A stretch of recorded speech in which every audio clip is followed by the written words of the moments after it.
Good evening, everyone. Let's try that one more time. Good evening, everyone. There we go.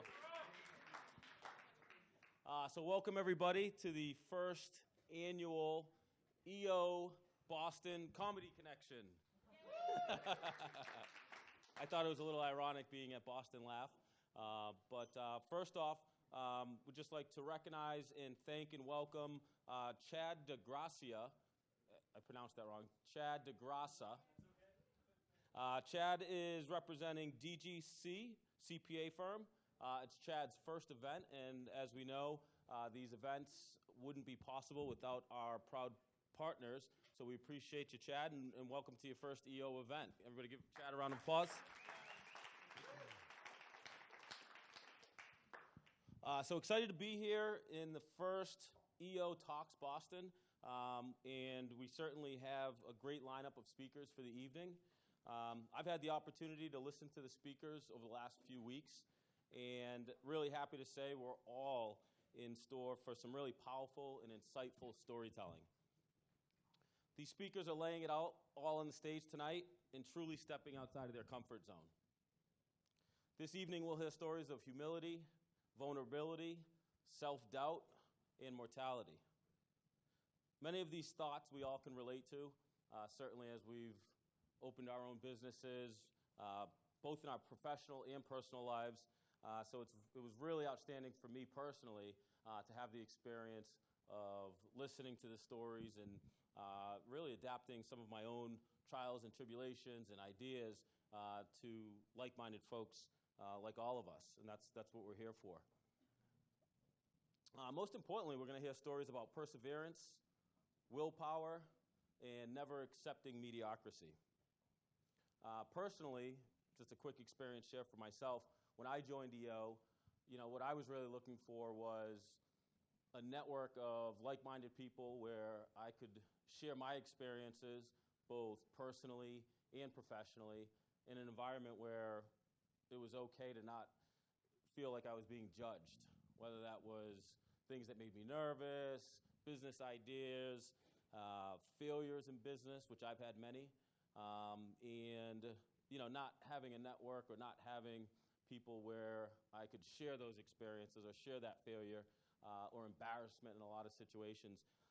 So it was really intriguing to me to be a part of this event and listen to the vulnerability that you all are going to hear tonight, where they're just, all the speakers are really just opening up and sharing. So it was outstanding, and as EO members, we talk a lot about the top 5%, and not every experience share that we all experience in our forums or at certain events are in that top 5%. But I can certainly speak from my own experience. That's exactly what we're going to hear tonight, is that top 5%. So with that, I'm pleased to introduce to the stage our first speaker, who is a cannabis expert. I second that. Karaoke star, Babazon School of Modeling graduate, and a master of life. Mark Wooster, welcome to the stage.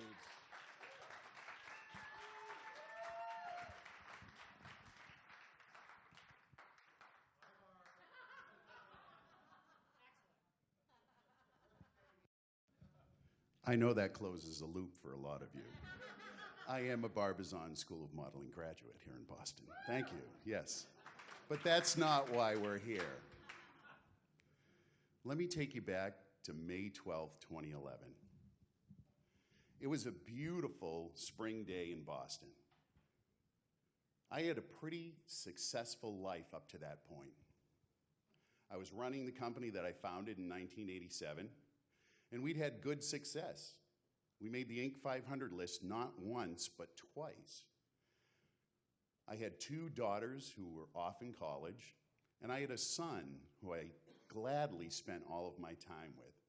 For all intents and purposes, I was a happy and successful guy.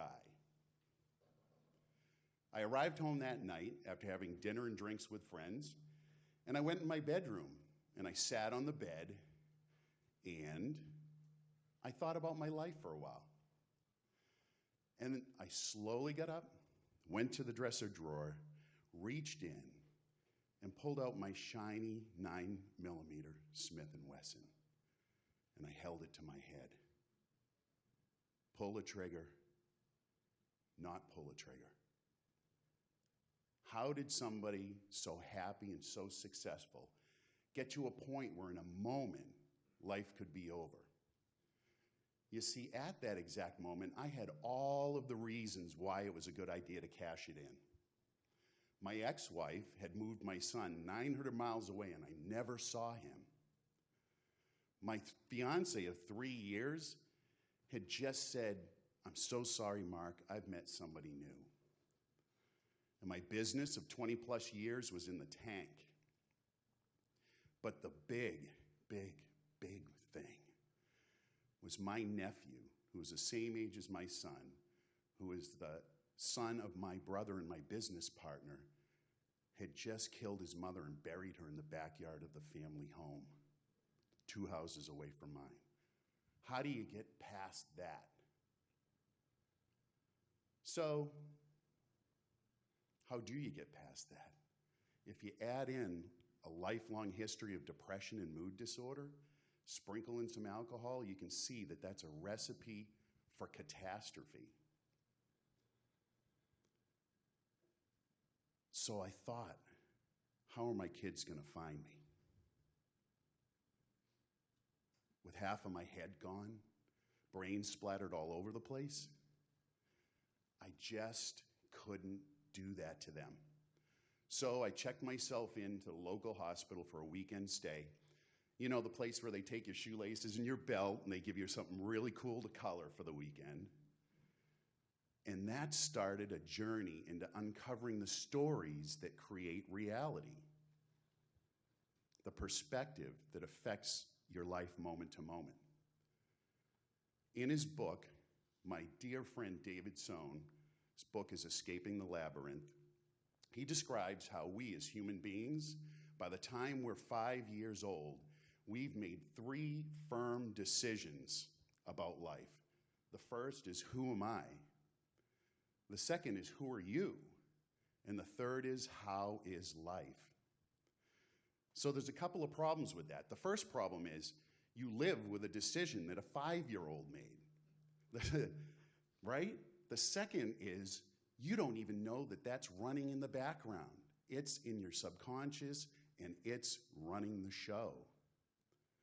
My story, my declaration at that point when I was 5 was, I'm unlovable, you can't be trusted, and the world is judgmental.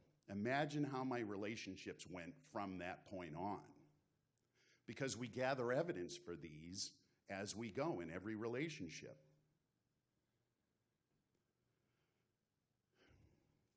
You know I'm not alone in this experience. There were some recent articles in Forbes magazine and The Hustle that pegged the depression rate in the entrepreneurial community at 30%, as opposed to, in contrast to the general population, only 7%. And I think of Kate Spade and Anthony Bourdain, 2 people who had super successful lives, but couldn't take 1 more minute of it. Couldn't take 1 more minute. So, there I was, with this running in the background. And so how do you deal with that? For me, it was about validation. The minute I made those declarations as a kid at 5 years old, and it's running in the background, the minute I made that declaration, I needed to be validated by you. You had to prove to me that I was worthy because it didn't come from me. Remember, I'm unlovable.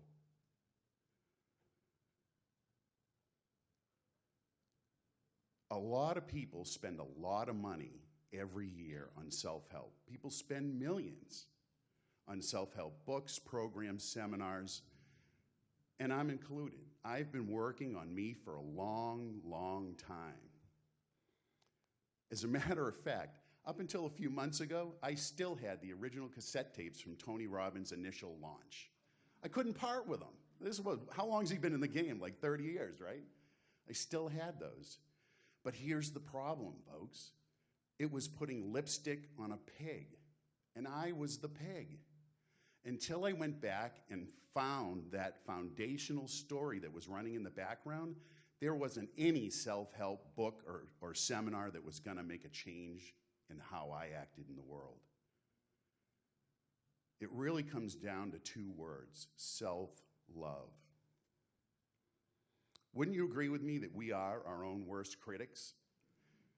But in fact, you are all amazing. And what do you get when you really figure out that you're amazing? Anything and everything is possible at that moment. Now, in 2018, some of you know, I fell madly in love with an entrepreneur in Brooklyn, New York. Don't tell her I'm still in love with her, but it's okay. She's a wonderful, wonderful girl. I fell in love, and I was all in. And I spent most of 2018 going back and forth from Brooklyn and Boston, getting my house ready to sell. It's a house I had for 30 years that I built with friends on land that my great-grandfather had. It had meaning, right? But I'm giving it up. So I sold the house, I sold my possessions, I sold my custom Harley, I sold my boat. I deconstructed the single man's perfect life, and I moved in with her and her 3 kids in Brooklyn. And by October of 2018, it was over. And I remember sitting there with her and saying, all you have to do is tell me that you love me and you need me, and I'll be fine. And she made it clear that she didn't need anybody and that she was fine. And you know what? It's true. So there I was. At the same time, my mother, the queen of validation, the one who loves me no matter what, is actively dying of pancreatic cancer here in Boston. And this was not any mother-son relationship, right? I lived next door to her from my whole entire adult life. I had breakfast with her for the last 10 years almost every day. And I'm pretty sure if you go into the Webster's dictionary and you open it up and you look for mama's boy, my picture is right there. So there I was. I'd sold all of my possessions. My relationship with the one was over. And my greatest supporter is on her deathbed.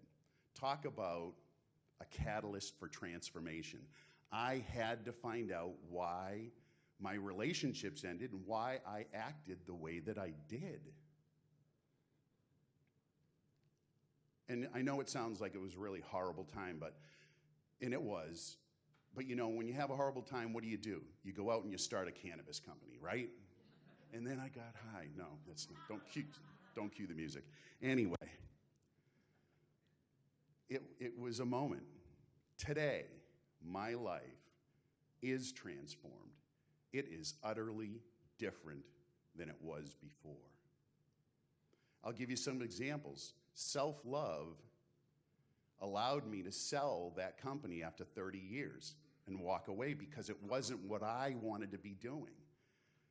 Self-love allowed me to graduate with a bachelor's in nursing in 2018, something I wanted to do. I started that new company. I enrolled in a master's program in cannabis science and therapeutics. Amazing things because of self-love.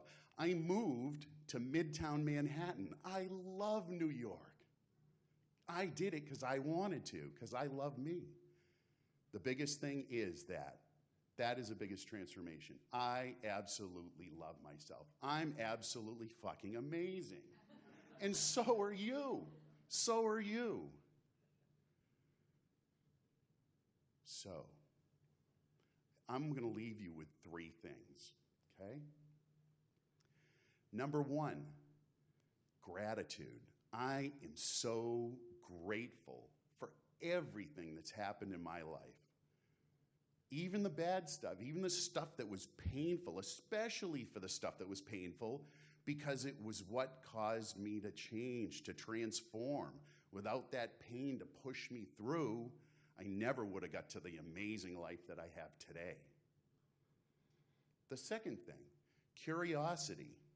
I'm insatiably curious about life.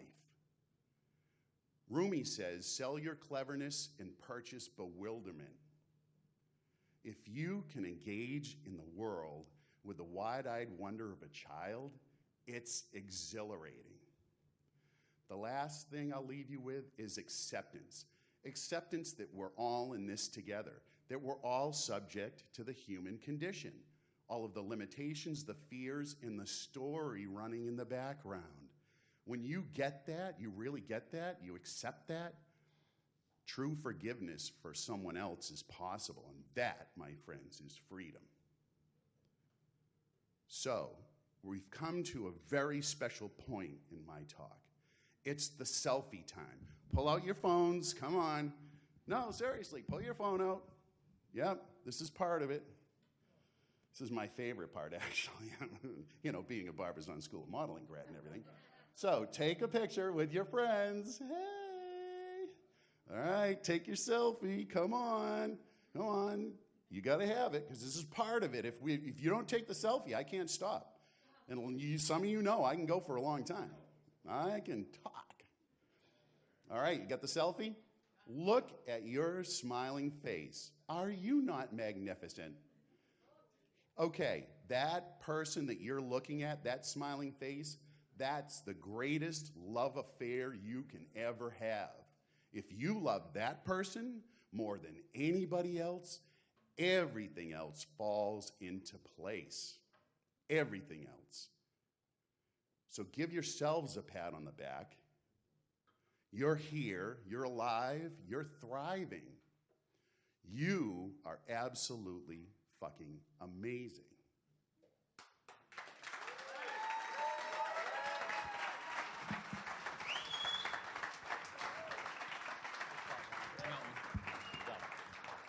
Wow. That was absolutely fucking amazing. Let's give Mark another round of applause.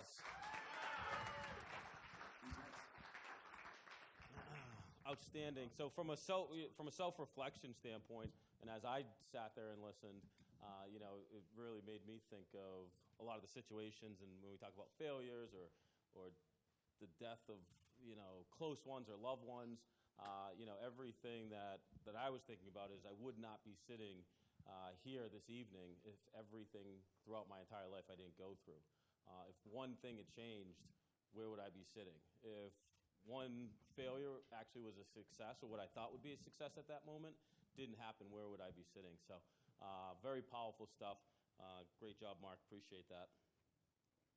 So this next speaker spent the last 20 years in moderately successful corporate startups and running small companies before finally realizing he wasn't self-fulfilled.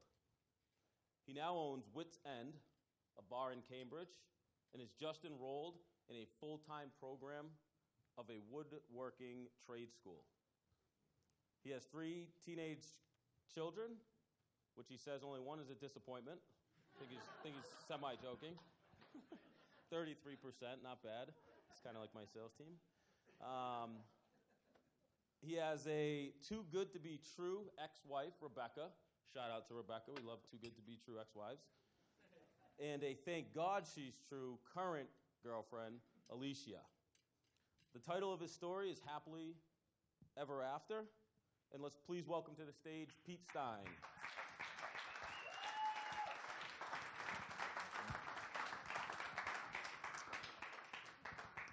So are you guys ready to dig deep and go to your vulnerable place? Show of hands.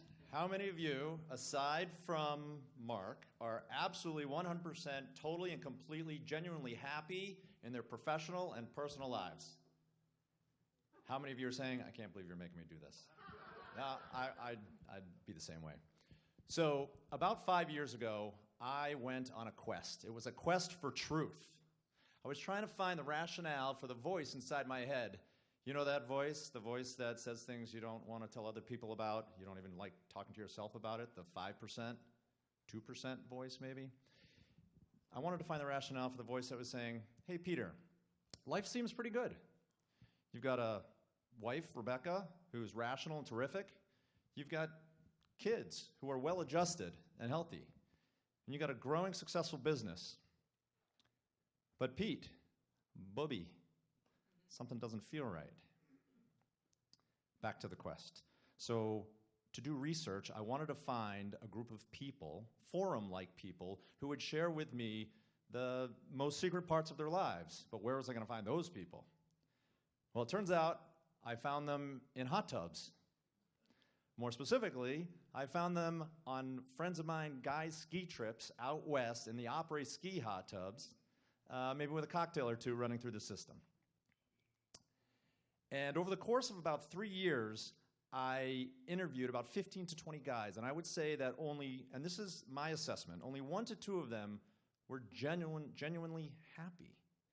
Now, I'm not going to stand here and tell you guys that I'm the foremost expert on what is happy and what is not happy, but I can tell you this, the vast majority of respondents to my survey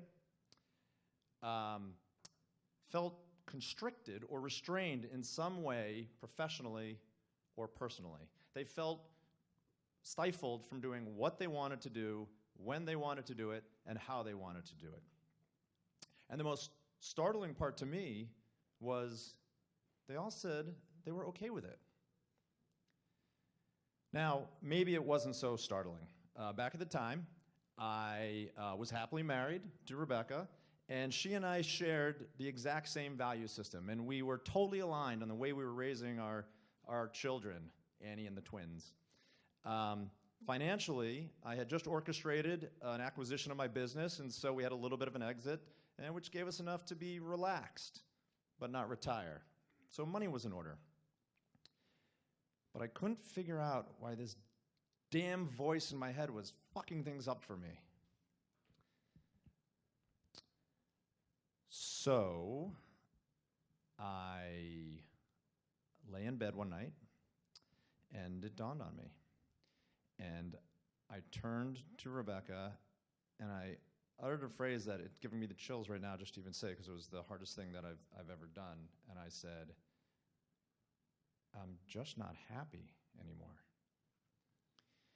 And I had realized that gradually, slowly, bit by bit, I had been sacrificing pieces of myself for my family and for my profession. And it wasn't just one overarching issue that was the cause of my angst. It was a torrent of annoyances, little things. Like, I'll give you some examples. I did like being the last to leave at parties, but was frequently shepherded out much earlier. I did like lighting fires in the fireplace at home, but was told they smelled up the house. I did like going on snowy ski vacations, but frequently the beach was the destination that we ended up at. And I did like having sex a lot more than I was then having. So why did all of these hot tub friends and I claim that we were happy when we weren't doing what we wanted, when we wanted, and how we wanted to do it? I came up with a theory called the inflection point theory to describe this feeling of the voice that the voice inside our head was trying to kind of impose upon us. And it really is a model that describes the arcs of lives based on kind of 4 quarters of life. So everyone changes. As mortality gets closer and closer into view, our view of lives change. In the early days, your arc of life and the direction of life changes a lot. And why wouldn't it? Hey, look at that. You're maturing, you're experimenting, you're just trying to figure out who you are. And then you settle down. You find a job. And in the second quarter, and you meet someone, and in the second quarter of your life, your arc and the person you meet's arc come together and merge together in one continuous path. And why wouldn't it? You love each other. You share mostly the same interests. That snoring that happens every single night, it's so cute. But then, as everyone knows, inevitably, the honeymoon phase ends. But don't worry about it, because it's a great time to spit out some kids. You see, kids are a great way to ensure that you and your partner's arc of life track together during your second quarter. There's a lot of pressure to keep those arcs of life together, the status quo. We're programmed that that's the right thing. From our community, to our religion, to our families, to our own personal minds, we all conspire in the narrative that the status quo is great. We even come up with cute little sayings like, happy life, other way, happy wife, happy life. I'd love to go to the casino with you guys, but wifey doesn't think it's a good idea, so I'm out. But you know how they say, happy wife, happy life. I know, I've said it.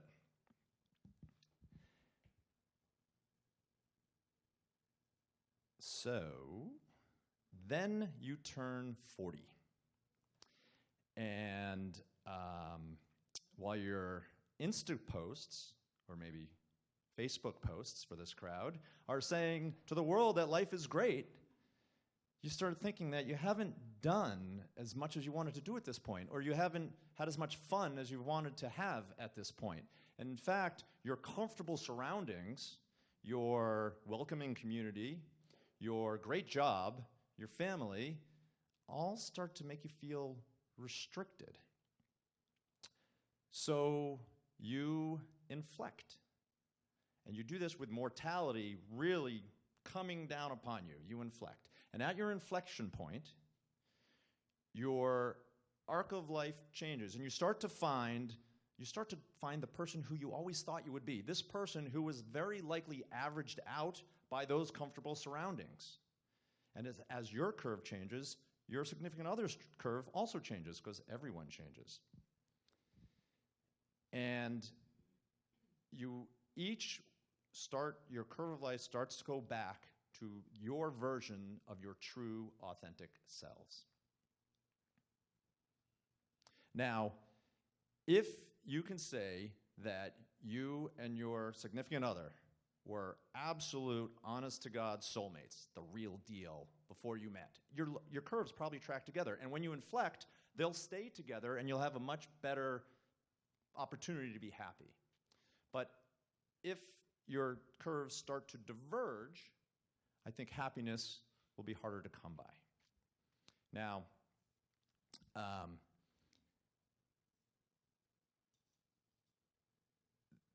this is an important part. It might just be, this is not going to be a popular statement, it might just be that for couples who are super happy, truly, genuinely happy in that second quarter of their lives, they aren't meant to be together forever. In fact, in a Huffington Post article, Catherine Pearson, she writes that while divorce rates overall have definitely declined, over the past 30 years, divorce rates have actually doubled for adults over 50. It seems as though people are waking up to the fact, or to the myth, rather, of happily ever after. So, what do you do if you find yourself with a significant other and your paths are diverging? How do you tie a lasso around those curves to pull them together and cinch it together? Because the closer they are, the more in sync you will be. Where's my lasso? Bink. Anyway, so the way I see it, lasso here. Bink. The way I see it, you have two options. Okay? One, keep doing what you're doing. You're going to be mostly happy. You might even be content. Or two, you can do what I did. I strive every day to wake up and be my true, authentic self. As you heard, I opened a bar. I just started a full-time program for woodworking. I have a fantastic and developing a terrific relationship with my ex-wife, and I consider her one of my bestest, we're better friends now.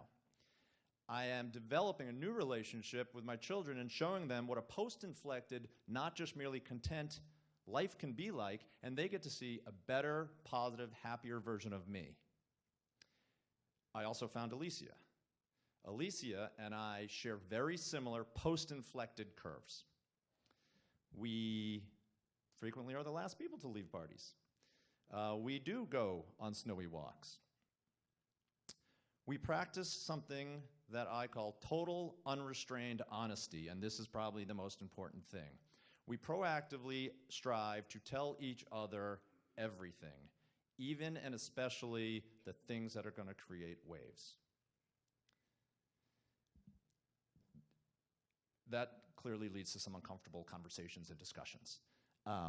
Florida State researcher Robert McNulty writes an article and shows that the short-term discomfort of angry but honest conversations actually are better for relationships over the long haul. The idea is to be happy without sacrificing who you are, right? So suck it up and have those conversations, especially about those things that you keep inside your head. Bring them to the forefront.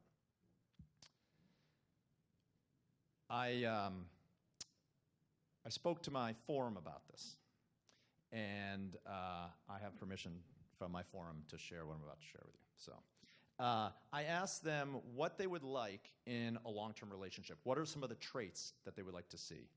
And I'm going to share them with you, but what I'd like you to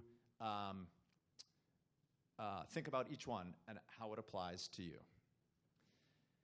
They're looking for a relationship where they're not stifled. Someone who raises them up.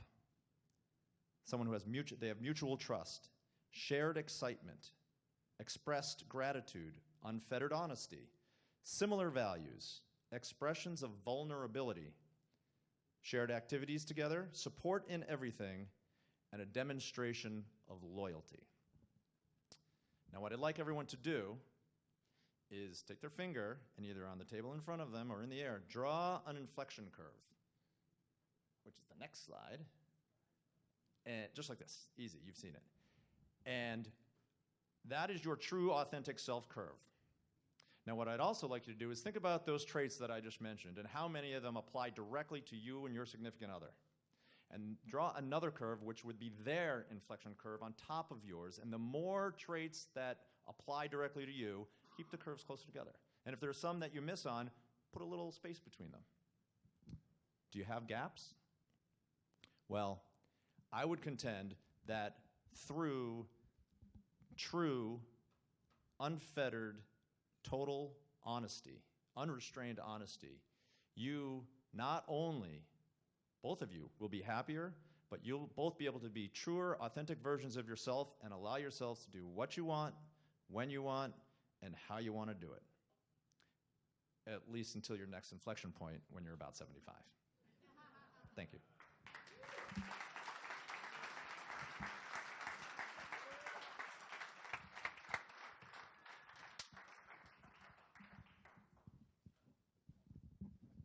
Thank you, Pete. I just turned 40 like 2 weeks ago. And now I'm ready to move to Miami, start a new business, start yoga, break up with my girlfriend. I'm just kidding. I don't have a girlfriend. But between those two last talks, just really interesting self-reflection points for myself personally. And really appreciative, again, of the vulnerability and just the sharing, which is, again, why we're here and why we're in EO to begin with. So really pleased so far. So moving on, our next speaker self-identifies as a nonconformist, which has been a key attribute to her success as an entrepreneur. She's passionate about helping influence society's opinion to a favorable position on marijuana as it applies to medical and recreational use. I think some free samples tonight would really go a long way. I'm just saying. Thank you. I agree. Meet her out back. Tonight, her experience share is that defining moment that started her on her journey. Please welcome to the stage Kate Morgan. Hello, hello, hello. So my topic is going to be a little lighter, and I'm going to start with, and please laugh, humor me, because I could be high.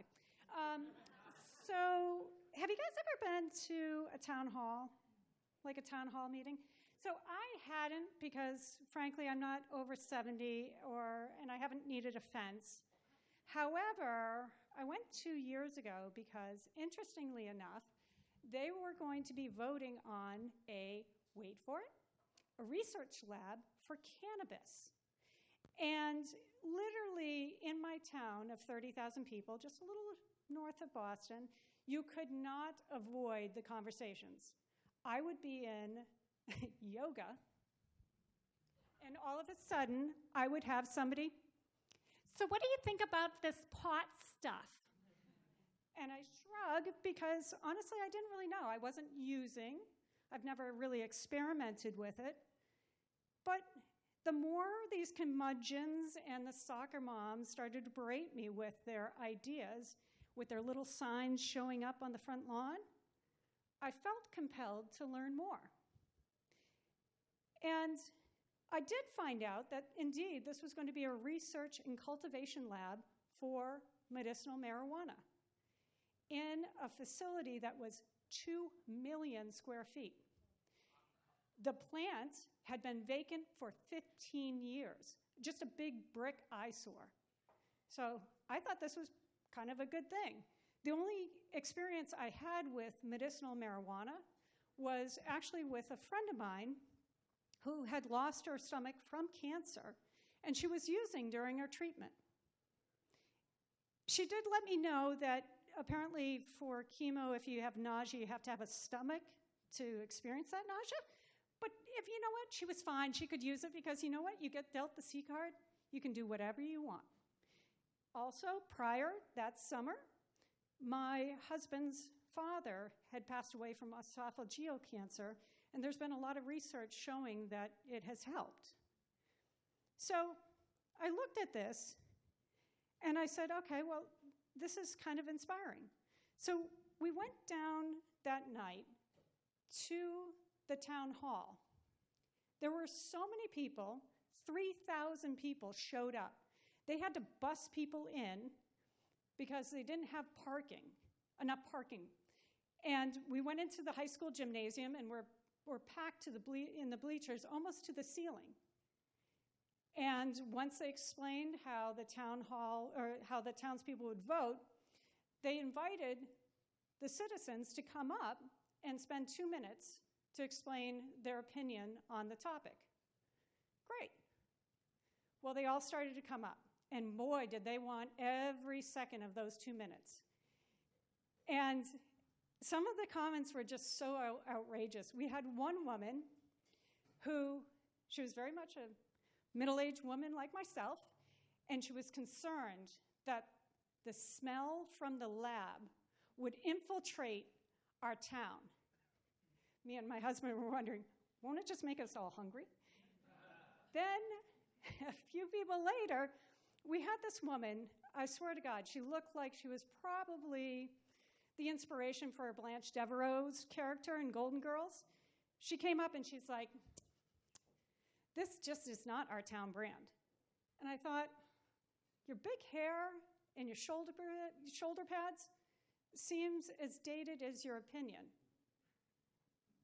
So beyond those two, we had a whole myriad of people coming up, and they would talk about the lowering of property values, how our town would fall to crime, and so many of them were, what about the children? And all I could think of is, well, they're getting high behind my office, but we won't go there. So finally, the town manager said, and this went on for hours, the town manager said, we'll allow one more person to come up. Thank God. And this woman, young woman, she stood up, and she had short hair, glasses, unassuming, and nerdy by all accounts. And she stood up in front of all of us, and her hands were trembling, and her voice cracked. And she explained that she was 18 years old, And she suffered from fibromyalgia and endometriosis. She had been prescribed opioids to help with her pain. Once she had turned 18, though, she elected to get her medical card. Since then, she was living a productive and pain-free life. I looked at her. She didn't have the neck tattoos and the flip-flops, nor was she the criminal that they were saying she was going to be. The town voted it down. What she said fell on deaf ears. I was saddened and I was shocked to think the town that I'd lived in for 20 years felt more impassioned about their stigmas and clinging to their beliefs than to think about their citizens and their plights. My husband and I turned to each other and we said, that's it, we're moving, because this isn't our town brand. And we left. We sold our house and we moved to a place, it's an affluent neighborhood, 2 towns over. We have a medical dispensary 1 mile from our house and a licensing clinic 2 miles from us. It's funny because even during all of this time, I hadn't experimented. But her words, the girl's words, galvanized me, and I decided to do more research about this. I learned that the reason why cannabis is illegal is because of a misunderstanding of a word and blatant racism. So when Mexicans years ago came to the States, they brought with them marijuana because the Mexicans brought different cultures and language and customs. This was off-putting. Interestingly enough, Americans had cannabis, and it was a staple in medicine cabinets across the country. But they used this as a reason to deport the Mexicans. Move forward, 1930s, a claim was brought up that marijuana would incite violence in men of color, and they would solicit sex from white women. Ain't that some shit? So there's only so much I can read about this. So I said, I need to try this. So I dragged my husband, make no mistake, I wasn't going to go alone, down to a dispensary. And I went into the dispensary, and after a few back and forths with a bud tender, that's what a purveyor of a dispensary is referred to as, just in case you didn't know. A few back and forths, I ended up getting a very innocuous tincture. Great. After this, I felt more confident. I went to more dispensaries and talked to more bud tenders because I wanted to learn about their products. I have had a lifelong struggle with anxiety.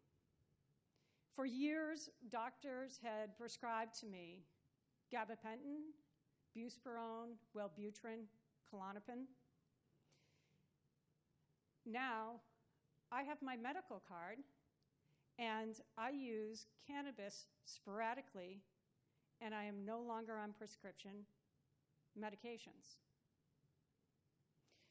So I felt very empowered by this, but it still wasn't enough. I decided there's still all this stigma out there, and we need to break it down. We need to make sure that people understand that there's a place for this.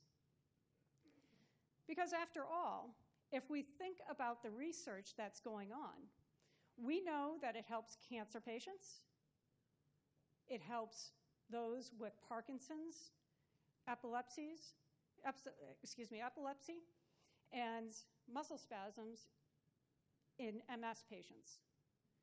And I don't care how many martinis y'all drink, it ain't going to help your glaucoma, but cannabis will. So how I needed to break this down, the only thing I could think of is, all right, new home, new house, new town, whatever, I am going to start a company, Live Lilium. Live Lilium is an education company that is designed to help demystify marijuana for the canna curious.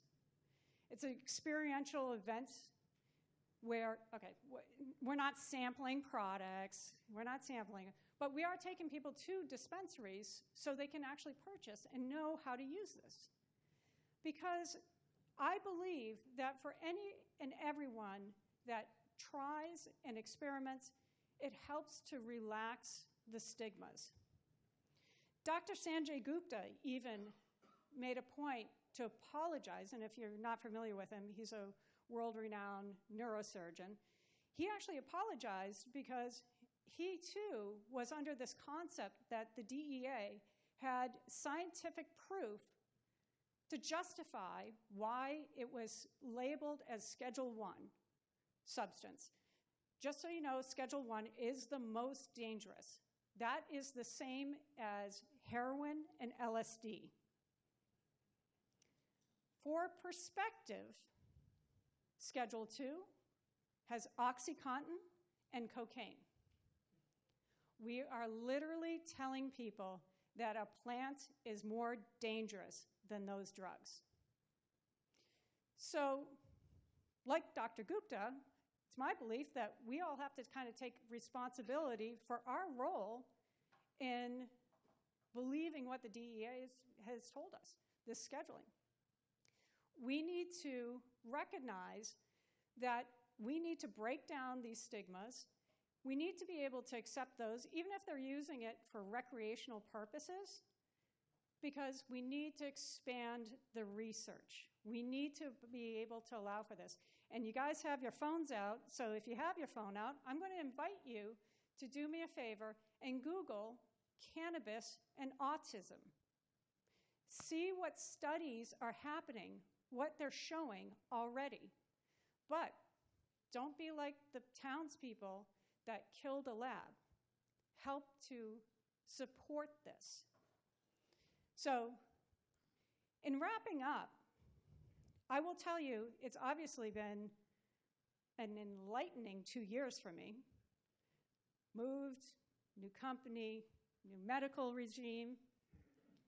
But I like to think of Martha Stewart when she said, "Of course I know how to roll a joint."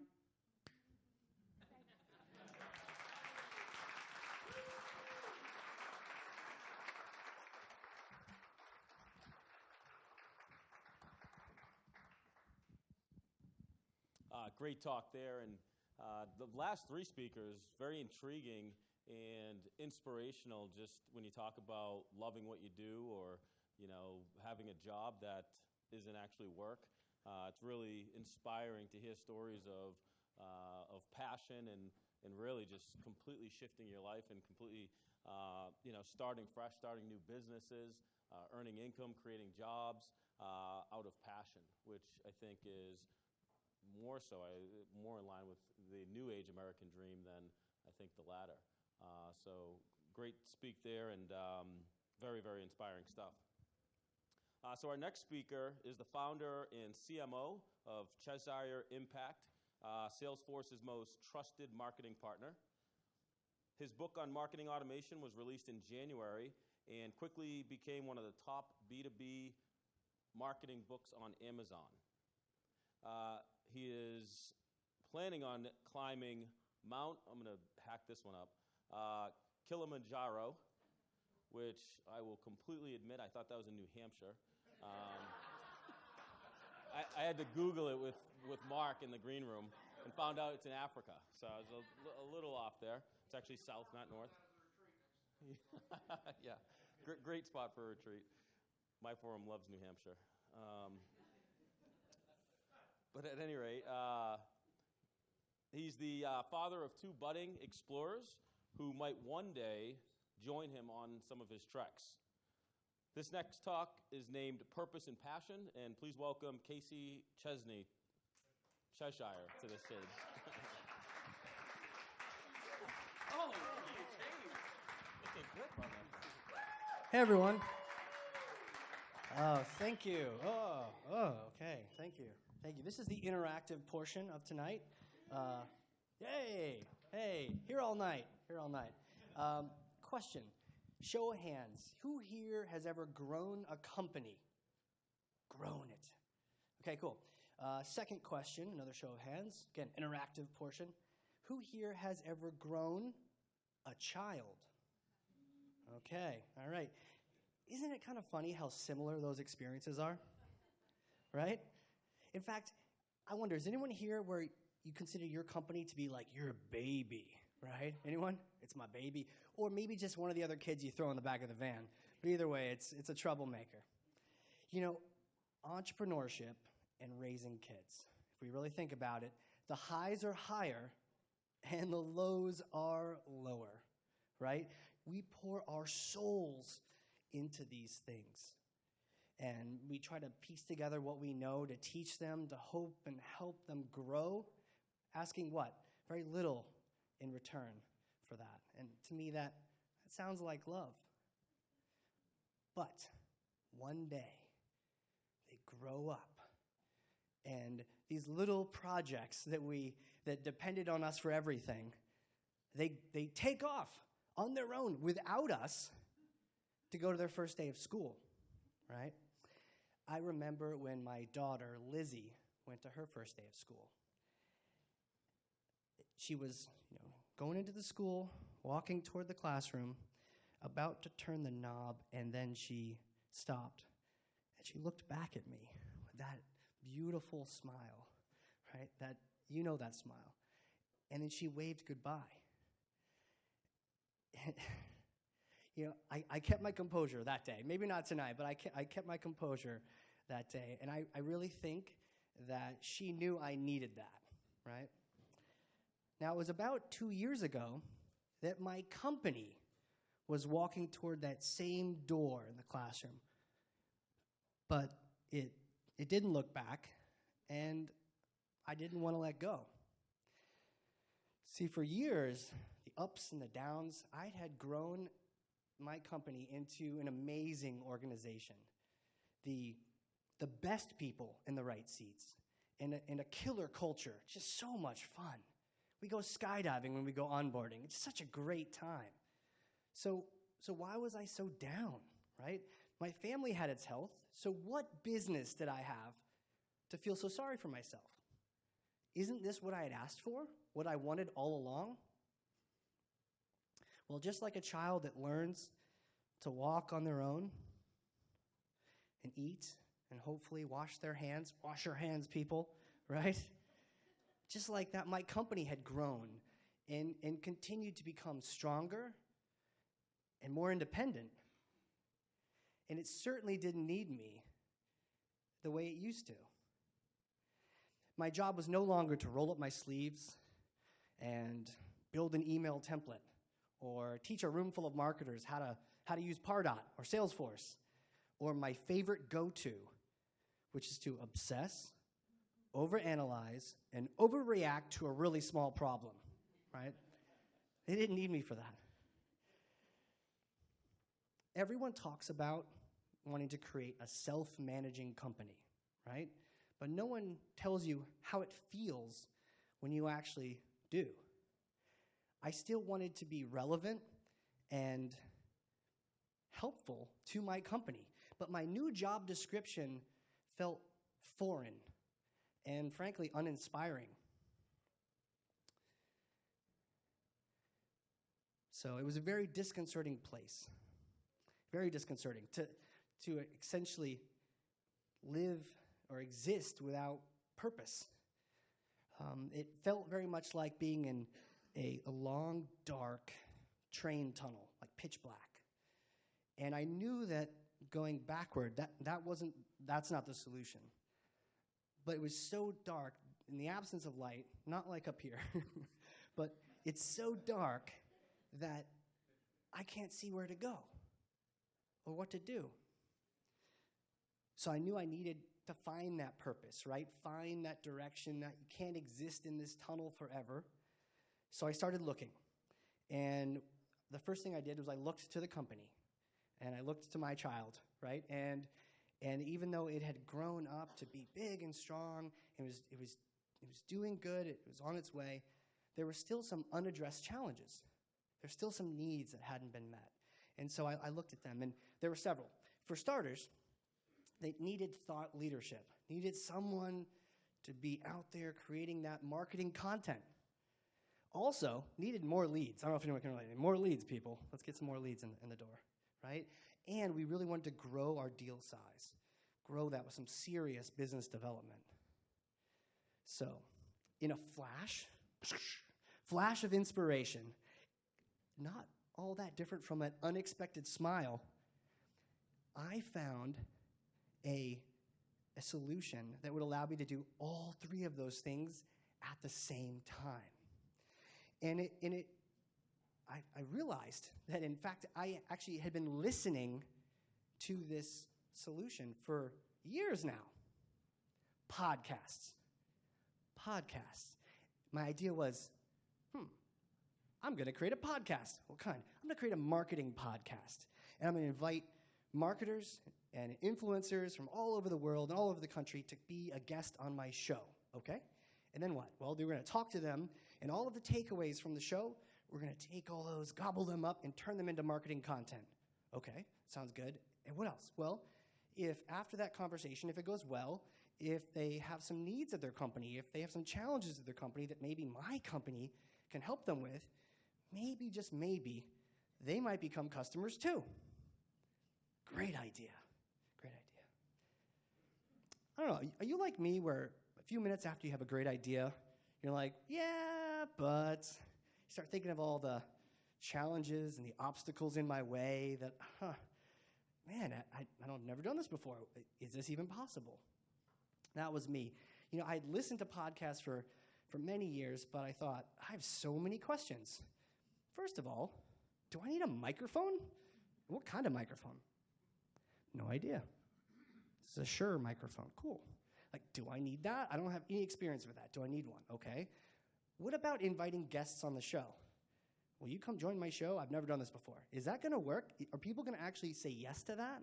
And then finally, what the heck happens if no one listens to it? Right? These are all reasonable questions. And I discovered, thankfully, that the answers are actually good news. For starters, you don't need a microphone. You can get started with something as little as like with your earbuds and an app on your cell phone. In terms of inviting guests, I've got a secret for you. Secret. Don't tell anyone. No one says no to a podcast invitation. Okay, back to our show. Yeah, no one says no. What? Why? Well, it's a compliment to be invited into a podcast. You're saying, hey, you're a thought leader. I want to learn from you. And they're like, of course I'll join your podcast. I was bewildered because literally on my third podcast, an author of this book that I've admired for a long time was like, hell yeah, I'll do your podcast. She schooled me on the thing. You can listen to it. Episode 3, you can hear it. It's crazy. No one says no. And then the final thing, is anyone going to listen? Well, here's the tip. If you make a show that you would enjoy, other people will enjoy it too. And one of the other things I discovered is that the power of a podcast is actually not necessarily in the listeners. It's in that one-on-one conversation with your guest. Really, it's crazy. And I don't know if you've all heard have you heard of Zig Ziglar? Has anyone heard of him? No, of course not. I'll send you a link on Audible. Famous sales speaker, author, teacher, trainer. He has a quote. He has 1,000 quotes. But he has one quote that says, if people like you, they'll listen to you. Cool. But if they trust you, they'll do business with you. And I have to tell you, there's nothing quite like it in the world as a one-on-one conversation, eye to eye, to build that kind of trust. And in the days of the cell phones and the The sideways conversations. Oh, yeah, I'm listening to you. I'm really looking at my phone. Yeah, what? Yeah, right? There's nothing better than sitting down with someone one-on-one for an hour, giving them your undivided attention. It makes them feel important. It actually builds friendships, trust, rapport, all those things we're looking for. Zig is happy, right? Everyone's happy, and that's where the business comes from. It is magic. Magic. You know what else? It's also science. In the Journal of Research and Medicine Personality, I promise I didn't make this up, some journal out there, there was a study where they took strangers of the opposite sex, and they had them face each other. And for 2 minutes, they gazed into each other's eyes. Gaze with me. Okay. And guess what? That alone, in some cases, not all cases, thankfully, but in some cases, that alone was enough for both parties to report feelings of passion for each other, right? From 2 minutes. And in one case, that couple actually got married the following year.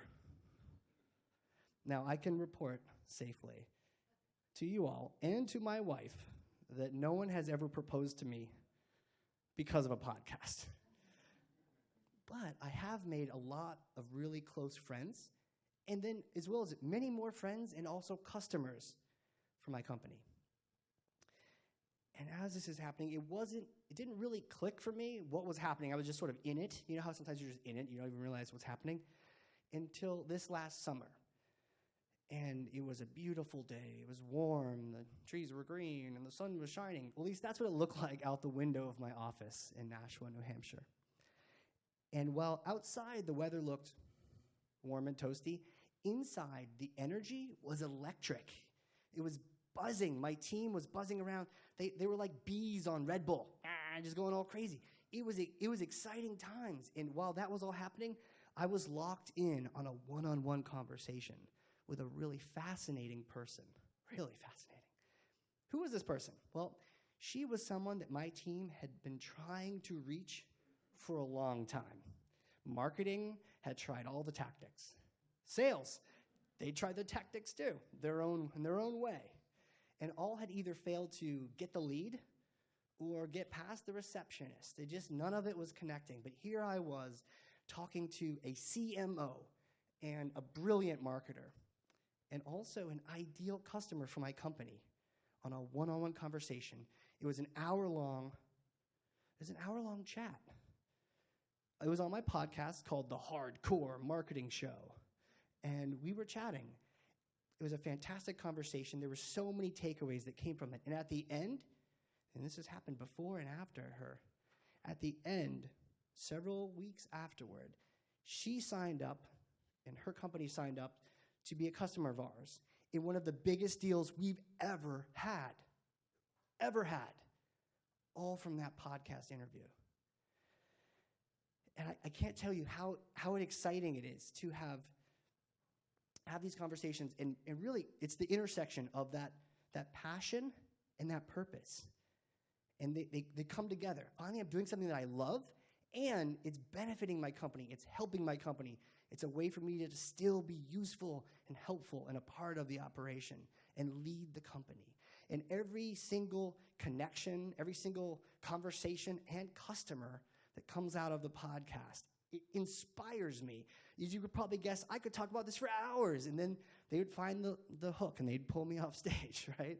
So it's so much fun to have really connected with that.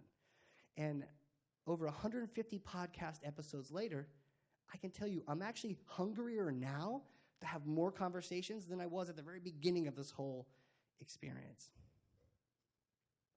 So how about you? Where are you at right now? Do you live at the intersection of passion and purpose, that really happy place? If you do, yes. If you don't, hey, maybe a podcast is in your future, right? Who's to say no? All you need is an iPhone and some earbuds. Question for you. Think about this. If you could have a show, it's your show. No one's going to tell you you're wrong or anything. It's your show. What would it be about? What would you call it? Who would you talk to? What kind of guests would you have, knowing you can talk to anyone? No one says no, remember? Shh, no one says no. Who would you invite? Wow, the possibilities are endless, and you're probably exploding right now with all these different ideas. So take out your cell phones again. I know you know where they're at, and create a new email. Create a new email, and I'd love to hear your ideas. What kind of show do you want to start? Send me an email, casey@ringmasterlive.com. Send me an email. Tell me, Casey, here's the show idea I have. It's crazy. I want people to just call me and tell me stories about X, Y, and Z. Yeah, tell me. I want to hear about these things. And I promise what I'll do from my side, I will reply and send you a motivating reply. Like, yes, you got this. And I'll also send you a list of all the tech, all the software, all the different things that I use to make my show happen. Remember, you are only one good conversation away from your biggest customer and your real purpose. Thank you.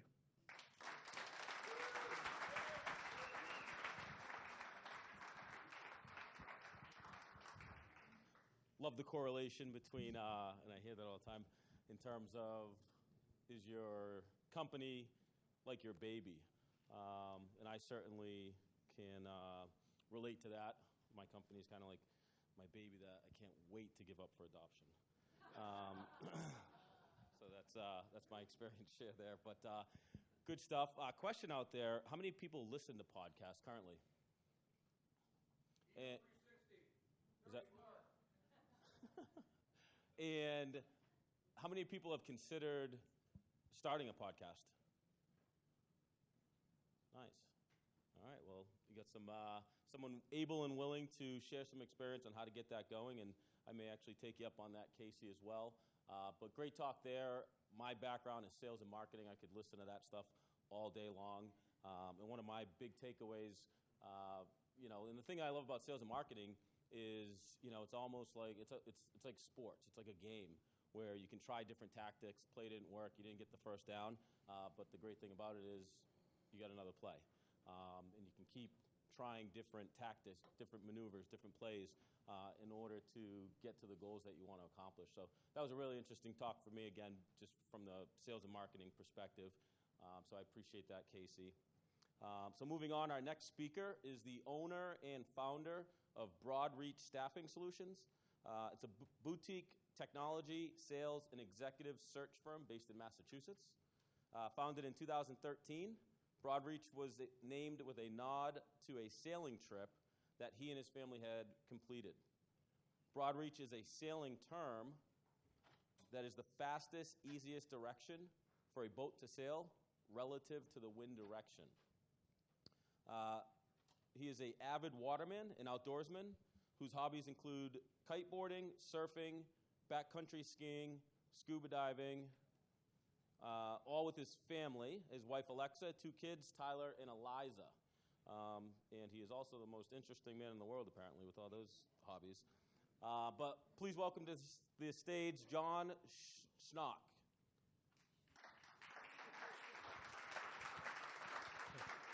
Butchered the name. That's all right. Hey, so quick question. Who has thought about bailing out of their career, their job, and just walking away for a little bit? Maybe, right, taking off on the kids, not driving to the soccer practice or, birthday parties and all that business. How about taking that a step further? Anybody think about just getting on a boat and sailing south and living completely off the grid for a year? It was one. So back in 1993, I was at college at the University of Maine, and I was on summer break, and my oldest friend at the time, guy I'd known since I was 4 years old, was taking care of a boat, and it was he asked me to do a little work for him for a couple of days. He said, I want to work on this boat with me. And at the time, I was a waiter, and a pretty bad one. Anybody that knows me would get that. So pretty poor waiter at the time. So I jumped at that opportunity. I said, sure, I'll make a little cash and work on a boat. So after a couple of days of working on this boat, polishing stainless, cleaning the thing up, whatever, he said, you want to go for a sail? I'd jump at that as well because I grew up with a little bit more of a plastic spoon than a silver one, so I'd never sailed anywhere on a boat. So I said, "I'm damn right I'm going to sail on this thing." And this is a beautiful, I mean, absolutely gorgeous, black Hinckley Sou'wester 51. It's a 51-foot $1,000,002 boat that's gorgeous. So we take off sailing, and I am smitten instantly, like completely captivated by this gorgeous boat, the freedom, the sounds, the power. This thing's like heeling over, and we're blasting through the water, and it's no engine running, and I'm like, oh my God. And it was right then, basically, that I'd made a decision at some point in my life. I want to live on one of these things and spend some time going someplace significant. So school eventually wrapped up for me, and it took a little longer than 4 years, and I didn't have an advanced degree. But I did get out. And I went off into the corporate world, and I started in recruiting, and then I went into corporate sales, and I was a manager and a vice president, et cetera, et cetera. And I worked my ass off all week, and get to the weekend, I'd spend a little time on the water, and Sunday would come around, and the Sunday blues would set in, and for all of the non-entrepreneurs, you probably get that. And I'd think, I've got to go back to work. And something always kind of felt like it was missing. But so for all those, I did, in fact, during that period of time, obviously make boating and sailing a significant piece of my life. I had a handful of powerboats in my 30s, and in 2009, I bought a cruising sailboat, a 36-foot Pearson, and my awesome, up-for-anything wife, Alexa, right here, and my two kids, Tyler and Eliza, we'd get on the boat every Friday and go for a sail and live on the boat all weekend, and we had a blast sailing around the vineyard and Nantucket and the Cape and Buzzards Bay, and all was great. So for all these years after 1993, when I'd first gotten on this boat, whenever Lex and I had a chance to get out and have a martini and, get a date night in and sit around without kids and talk about the future, we would always chat about this dream of going someday and like checking out and living on a boat and going south. And so we talked about it endlessly for years. And it was really kind of a dream, right? It was something we'd talk about. The plan, if there was a plan, it was when the kids get out of college, we'll go do this and we can check out and we'll make this kind of thing happen when the kids are gone. And so around 2010, I'm working for a company in Ireland, and I'm traveling all over the world as a VP of sales and having a pretty rough time of it. And after a couple of months of rough time of it, we sort of amp up this discussion, and Lex says to me, what if we went now? You just bail out, right? Just quit. This sucks. You're going to die. You're going to kill yourself, have a heart attack. You couldn't be getting fatter, so we thought, well, geez, that'd be awesome, but we got this big house, and what are we going to do with that? And so a realtor buddy of ours had kind of heard this story of ours, and she said, I could rent your house in a weekend. And I'm thinking, who the hell rents a house in a weekend? 4,500 square foot, 5-bedroom house. Who does that? But sure enough, we list the house, and on the weekend, the house is gone. Renter pulls out a check, $43,000, and he says, here you go. And he wanted the house 2 months before we wanted to be out of it. So of course, on Monday, I've got to get on a plane to London, and Lex has to move the entire house into a little beach house that we rent so the kids can finish school, and I'm in Europe, and she moves the kids in the house and all this stuff, so we take off. So the kids finish school, and let's see, July 1st, so we move onto the boat, and I sell both cars, my beloved BMW and the Tahoe, and the cars are gone. And we start getting, I got like 60 days now to kind of get the boat ready for a 4,000 plus nautical mile trip.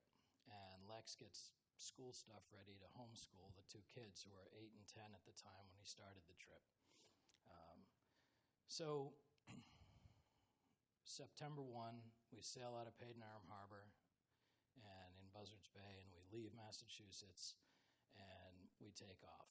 And, we're on to this adventure starts. So you wouldn't believe how many people on the way down the coast of the U.S., we'd tie the boat up and be getting diesel or gas or whatever, and, you know when a boat's, if you've seen a bunch of boats, when a boat's cruising and it's going far, it's covered with all kinds of stuff, gas tanks, diesel, like whatever, things hanging and drying, your laundry. And so people would stop us and say, they'd stop me and they'd see me walking around on the dock and like, is that your boat? Is that your kid? Like, what are you guys doing? Where are you going? And you'd tell them and they'd say, oh my God, I've been dreaming about that for my whole life. And I'd say, oh, what are you doing? They'd say, I'm a business owner, I'm an attorney, I'm a doctor, I could never do it. And, so I'm constantly reminded, like, through this whole thing as we're moving south down the coast, like, how lucky we are to be doing this. It was, it was awesome. So,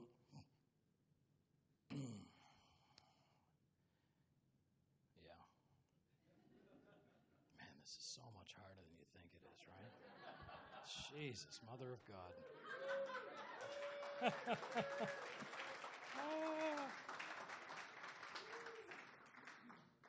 So we go off.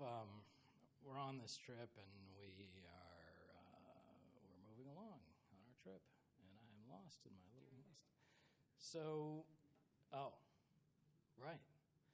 Thank you. So she's always there to back me up. So everybody loves to ask about what was the scariest thing, right? They hear about this trip and they say, what was the scariest thing that happened to you? Everybody loves to hear about the scary stuff. So I always cite two things. There was two major things. One was kind of a physical scare, and the second was really mental. And the first one's a lot more fun. So we're on the way south, headed towards the Bahamas, and we're leaving South Carolina, and we're going to sail into northern Florida, right? So we're 10 hours from land, okay, in a 36-foot boat. And it's 1 a.m. I've got a 9-year-old and an 11-year-old asleep on the boat. My wife's asleep on the boat. NOAA has blown the forecast to hell, and the wind is coming up, and it keeps coming up. And this is the darkest night you can imagine. 300-foot cloud ceiling, no moon, dark, right? We're talking black. And all I can see, like, you can't see anything except behind me, like maybe up here, right? I got to turn my head off the mic. Is some white water. Every once in a while I hear this big rumble, and I look up here. And when you're in a 36-foot boat, you really don't want to see anything up here, right? Because you're already like 5-6 feet off the water, and then up there is like, it's big. So, there's the glow of the cockpit lights, whatever, like lighting up this stuff. So I'm starting to get to a point where I'm feeling like this boat's going to be out of control. I could get knocked down, right? I got way too much sail up. And so I start reducing some sail. And then I get to the sail on the fronts, the Genoa on the pointy end of the boat up at the bow, and that thing's stuck. So there's a line that goes up there, and it's a rope, and the rope has a knot in it. And the only way to go fix this thing is to physically get to the pointy end of the boat on the bow with a screwdriver and pry it out and undo this knot. And I'm like literally skidding down waves, the boat's like getting out of control.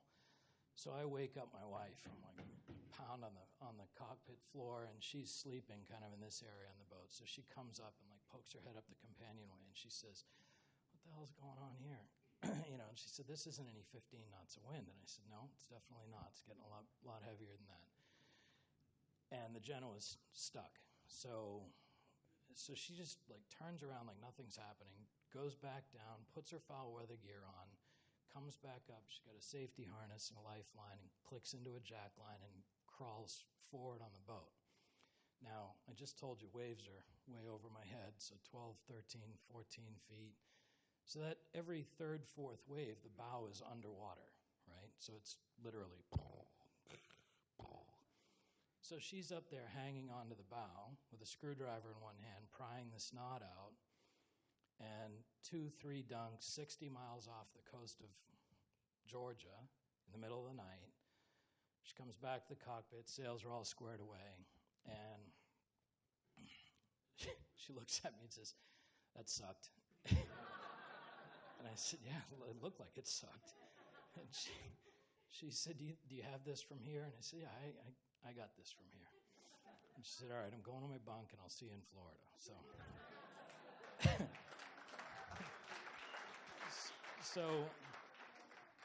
it's funny.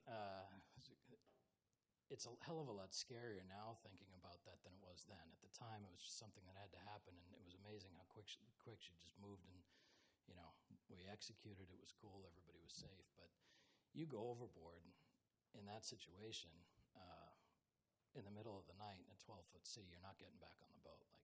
It's game over. So it's scarier now to think about it. I've had a couple nightmares about it, but anyway. So it's number 2. I'm telling a long story here. I'm sorry. So number 2 scary thing was really I'm maybe 3 weeks out of Massachusetts on the way back on this trip, and I have this holy shit, what am I doing feeling again that I had that night, and that was when I realized the bills are going to turn on and life's going to sort of light back up again. I got to start paying the mortgage. I got to buy 2 cars.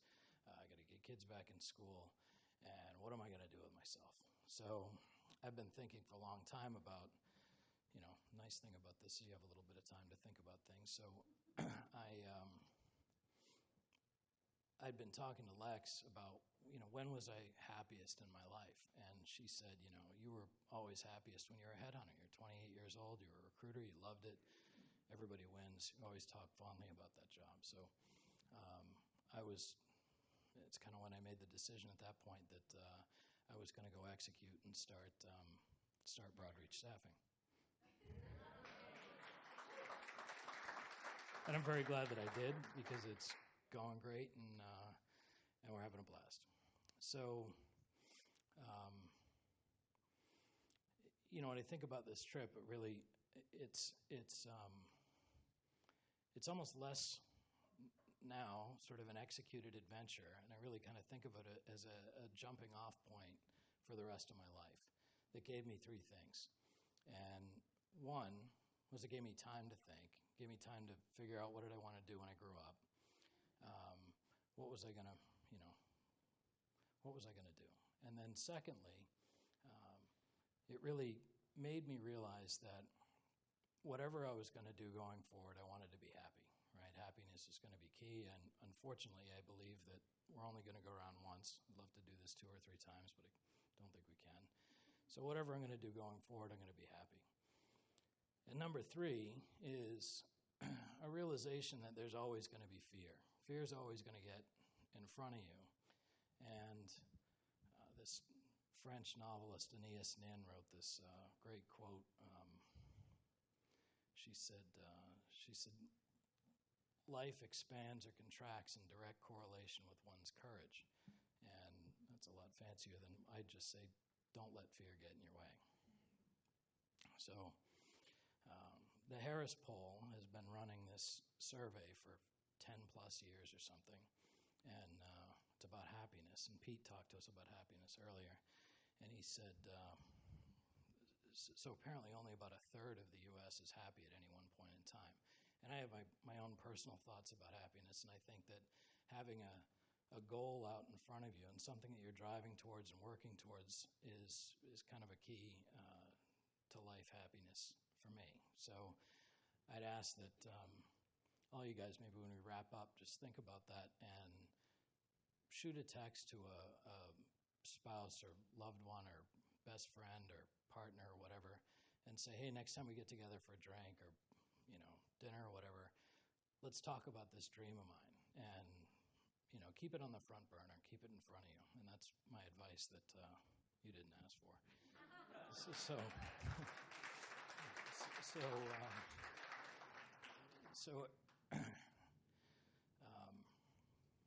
Geez, where am I now? Lex? Oh. So, here I stand. At 49 years old, I've got 11 folks working with me at Broadreach.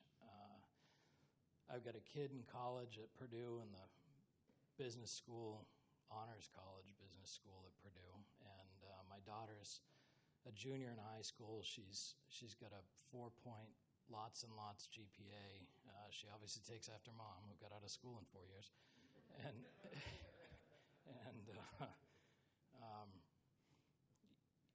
things are cooking along well.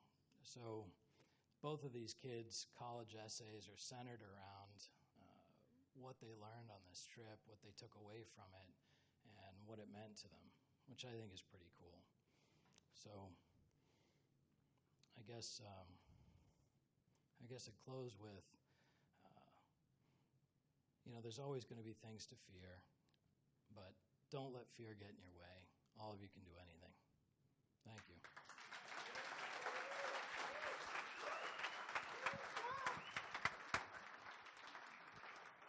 Nice job, John. And let's also give a round of applause to Alexa.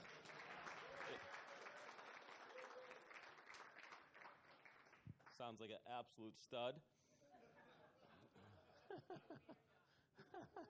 You. And John.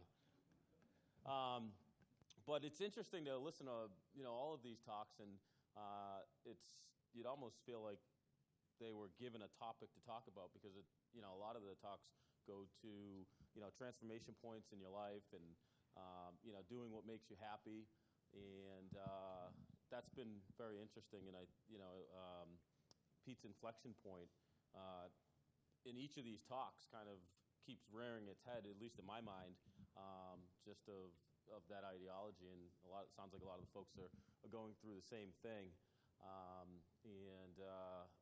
so it's interesting. Again, at 40 years old, I'm starting to think like, oh man, I kind of feel like I have my path set, but it sounds like there's probably going to be some inflection points of my own at some point.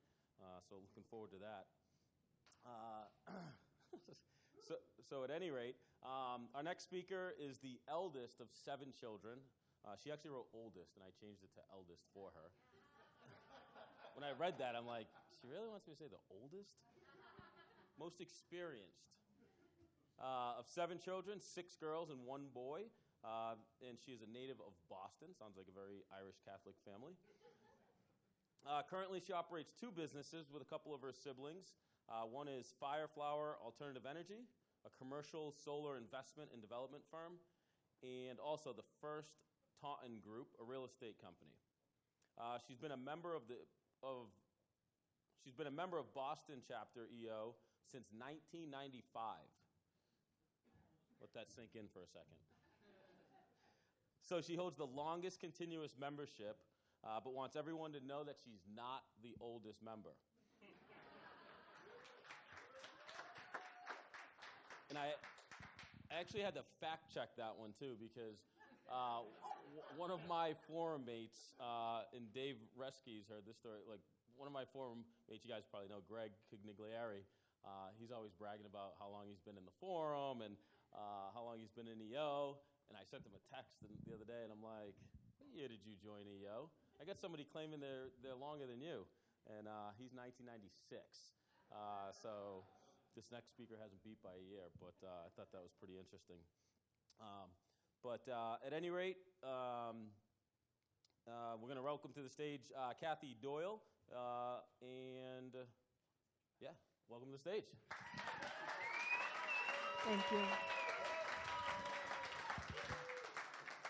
Thank you. Last one.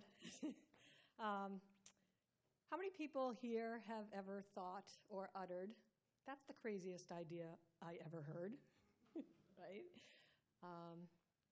I met my husband, Dave DeSantis, in 1997, before Match.com, through a dating service. Those were the days when they would mail you. Mail is where they put a piece of paper in an envelope with a stamp. They would mail you a 3-paragraph description of the other person, and no rules. One was supposed to call the other. Well, after 10 days, no calls were made. So I might have had a glass of wine or two, and I dialed up the phone and I said, Dave, why did you pay for a dating service and not use it? And he said, work, travel, dog ate my homework. So I arranged our first date. And I later learned that my name, Doyle, was his ex-wife's maiden name, which for anyone who's been through a divorce, you know, that was a really good reason not to call me. Nevertheless, we met, and it was not love at first sight. But a few months later, Dave met Mark, and he did fall completely and immediately in love with my 3-year-old blonde, curly-hair, blue-eyed son, Mark, while he drove his big wheel into all the walls of my kitchen. Luckily for me, I worked myself into the package, and we got married in Y2K. 2 type A entrepreneurs committed to making this second marriage the one that was going to last forever. And we were on a pretty good trajectory to do just that, until one fateful day, July 23rd, 2013, when I happened to be at a forum meeting in another city, and I jumped on the phone at the break, and I called, and I said, Dave, how was your checkup? And Dave, who is rarely serious on the phone, said, honey, the news is not good. It's melanoma, and they want to operate. And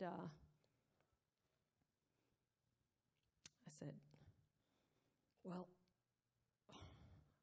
all right. But honey, he said, we're going to Maui because I've just qualified for the world champion off-road triathlon, and I'm going.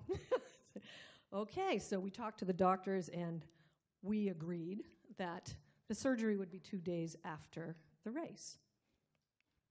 So we went out to Maui, and he finished top 10 in his age group. Now, this is a 1.2-kilometer ocean swim, big waves, a 40-kilometer mountain bike, big mountains, and a 12K trail run. Finished top 10 in his age group, came home, had the surgery. And it was not a success. They were not able to get clean margins, and the tumor had long before metastasized. And when we pressed for a prognosis, the doctors said that the average person with this stage of disease lives 9 to 12 months.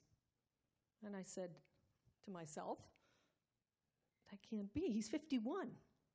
And literally the cleanest living person anyone who knows him has ever met, even his crazy triathlon friends who drink no alcohol and eat kale and grapes for dinner a lot.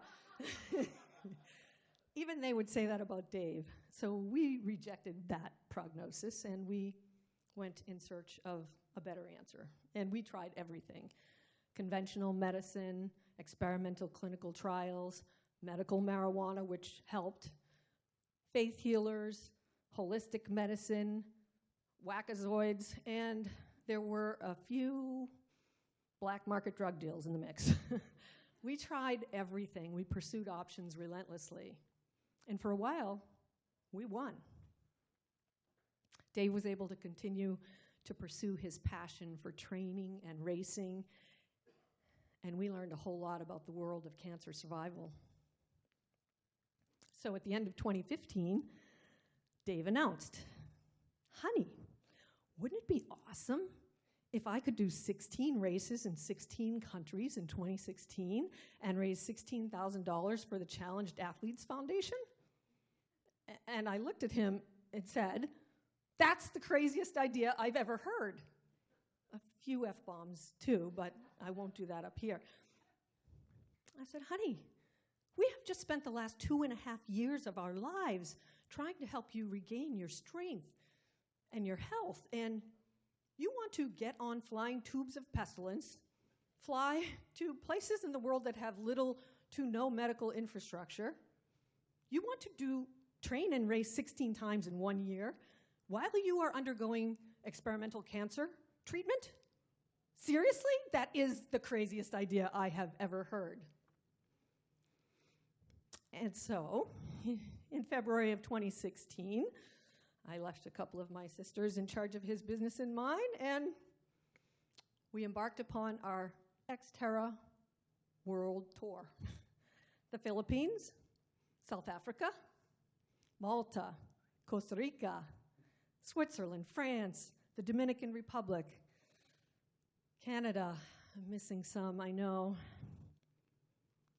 We went to 13 countries. Dave raced 11 times. And in a few instances where he was too ill to race, one of the other Xterra triathletes stepped up and raced on his behalf. A couple of times it was a pro, and these people make their living winning races, so that was a great personal sacrifice for them.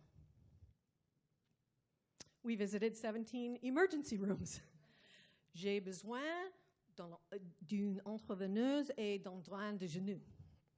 Thanks to Google Translate, I can now ask for an IV and a knee drain in many different languages. My EO friends were pretty instrumental as well. Kathy here's the best oncologist in Cape Town. Kathy here's where you guys can get those parts for Dave's specialized epic mountain bike in Maui before the race tomorrow. Kathy here's where you guys should do the training ride for Switzerland. No matter where we were or what we needed, we were a phone call or an email away from an incredible network of family and friends, some of whom are here tonight. Thank you. I will be forever grateful for that. And surprising to all of us, but not to Dave, he qualified once again for the Worlds in 2016. So in October, we got on the plane and flew from Boston to Maui, 15 hours. And we didn't know it at the time, but tumors had begun to form on Dave's spine, so that flight was pretty excruciating. And 2 days after we got to Maui, we had to get back on the plane and come home before the race. It was one of the few times in this whole crazy journey that I had ever seen Dave let his disappointment show. And I thought, God, I know he can't race, but I want him to be here. It's his tribe, man. I want him to be here. Everyone has an expiration date. A cancer diagnosis sometimes gives a person a little better idea of theirs than others. I know I read that somewhere in the hundreds of books that I consumed when I learned that my husband had melanoma. The lessons in courage, persistence, hope, and love will be with me forever.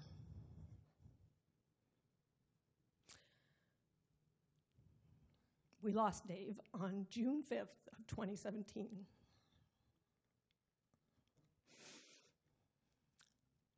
He did not want to sit home and wait for the next doctor's appointment or the next test result. No. Ironically, the series that he chose to race for, that we followed around all those years, had the motto, "Live more." And they had it way before Taco Bell, by the way. And you know, that decision he made to do all those races undoubtedly left him with fewer days on this earth. And he knew it would. And still, he made that decision. What courage. And he made it in spite of the fact that it was the ultimate consequence.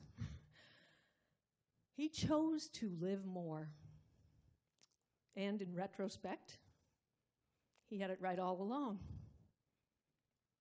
So the lessons I learned are, number one, saying yes to adventure put years of quality living into our lives.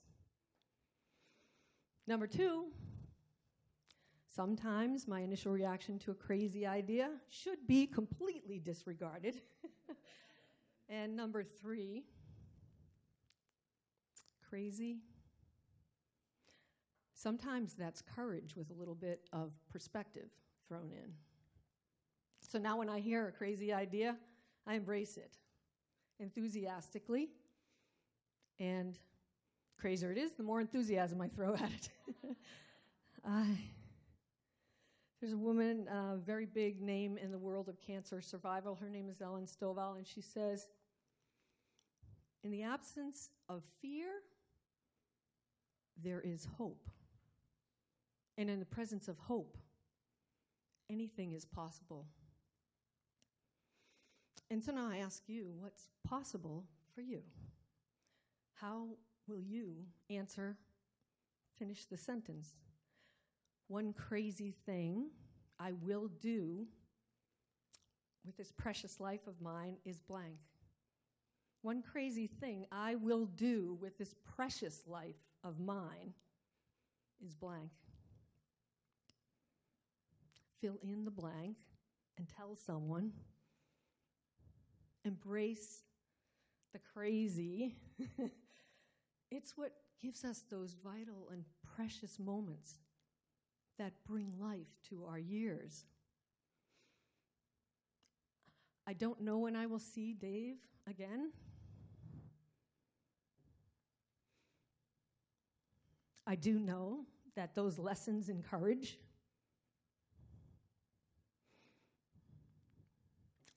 none of them will go to waste, and I will make sure that I use every last one of them. I promise. Thank you.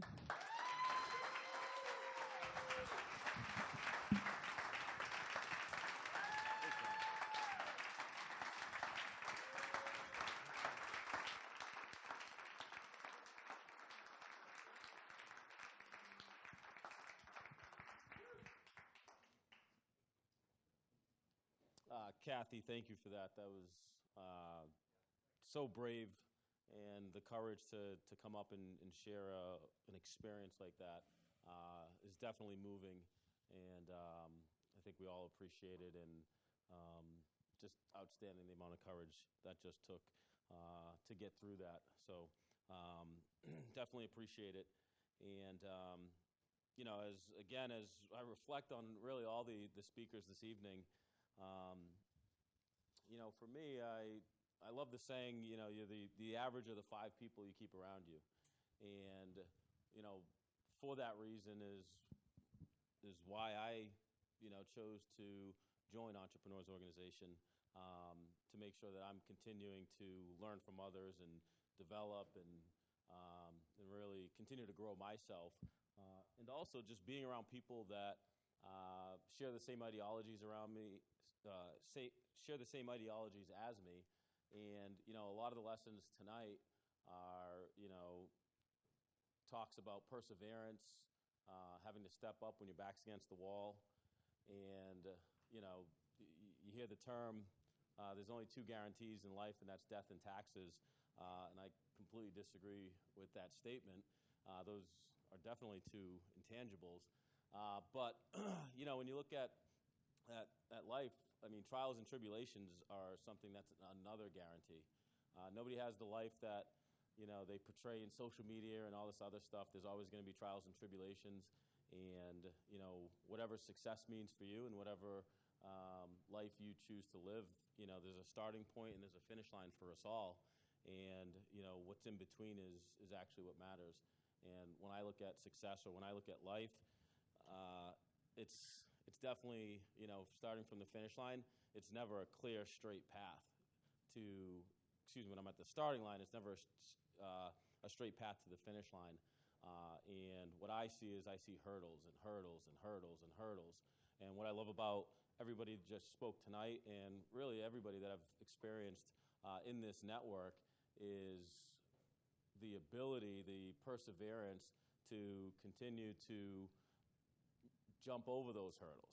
And we might fall and trip over one of those hurdles at a certain point, but it's the perseverance to get back up and continue the race. And that's really the difference maker for me, and that's the difference maker of every speaker I just heard on the stage tonight. So I appreciate all of you. With that, I'd like to have all the speakers come up, and let's give these guys a round of applause.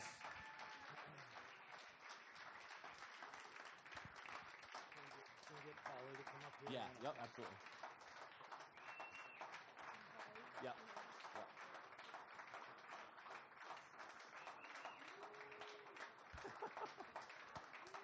So they did a great job, and I'd also like to invite Pauly,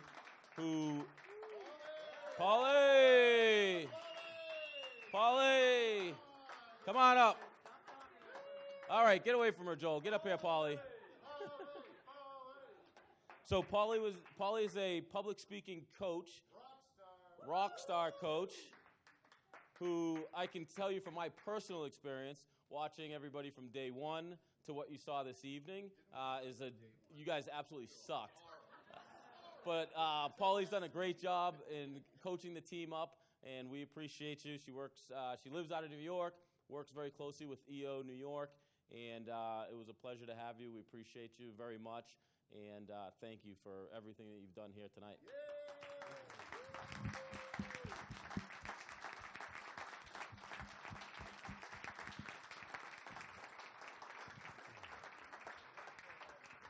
So we invite you to hit the bar, do some drinking. I know these guys want to do some drinking for sure. And make sure we tip our waitstaff well. They pour heavy when we do that. And have a great evening, and thank you for coming.